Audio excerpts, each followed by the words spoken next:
So in today's video, I visit Reed's Antique Store and Collectibles. Reed's is actually not that far down Route 1 from the last antique store I went to. And when it closed in 2015 temporarily, this is where a lot of the retailers went to. At the time, only one of the model railway retailers went here. And that's actually where I bought the switcher from last year. But as you can see, this store is back. They've got lots of other vendors.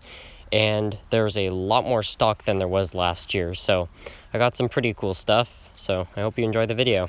So first of all, they had some vintage rolling stock, which was pretty cool. It was all very nice and at decent prices, but that was nothing in comparison to the locomotives they had.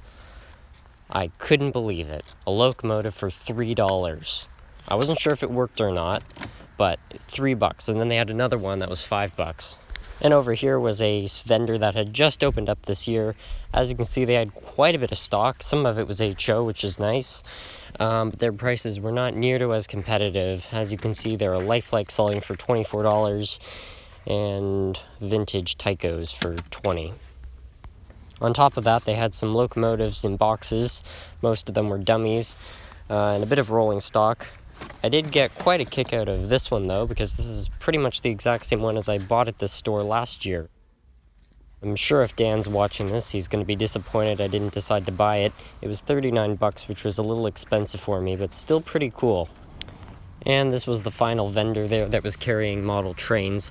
Their stuff was also, unfortunately, overpriced. I did like this floor covered in train controllers, though. That was pretty cool. I did later, when I was walking through the store, find this box of vintage Lionel HO stuff. It was being sold as a lot for $39. I didn't buy it because I just didn't feel like anything in it was something I really wanted, but still pretty cool. If you were a beginner, this might be a great start.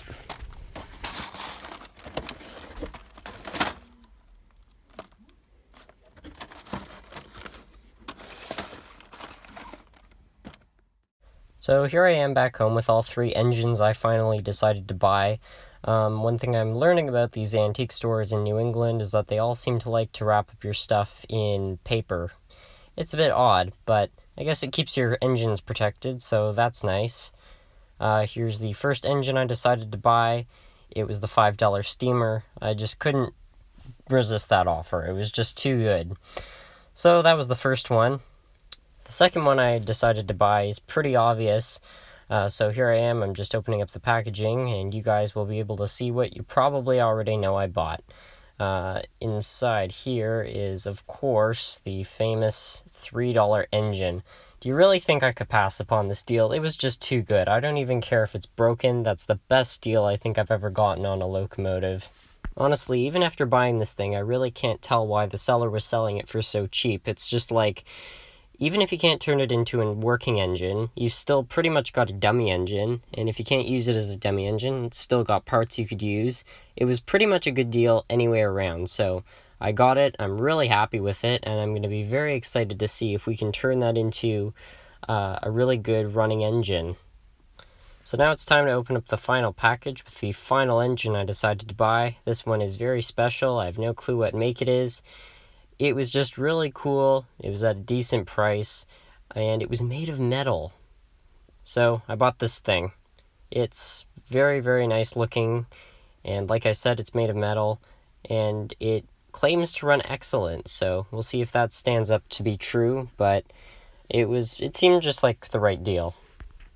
Last time I had no track to run these things on, I didn't make the same mistake twice. I'm gonna have to be honest, this is kind of the reason I'm not crazy about easy track, which is that it works great at first, but over time the joiners start to bend. So here's the one that was the most expensive. It claims to run excellent, and as you can see, it does run, although it was a little bit spotty. I suspect that's all just due to dirty wheels though, so nothing we really can't solve. It likely also needs to be lubricated, because I suspect this locomotive has not been run for quite a while. And next up is the $5 steam locomotive, and as you can see, this one started with no issues, which is pretty great considering it was only $5. However, upon closer inspection, the original owner did something weird. They put a coupler in a spot they really shouldn't have, and it, I believe, is causing problems with the gear worm, so we're going to have to solve that at some point, but still, a working engine for $5.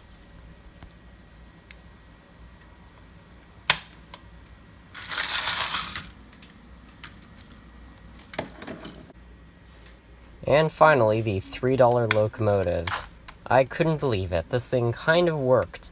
It was missing a traction tire, and the wheels were extremely dirty, but the motor was definitely turning, and later, off camera, I tried holding a 9-volt battery directly up to the wheels, and it ran with no issues whatsoever, so great buy.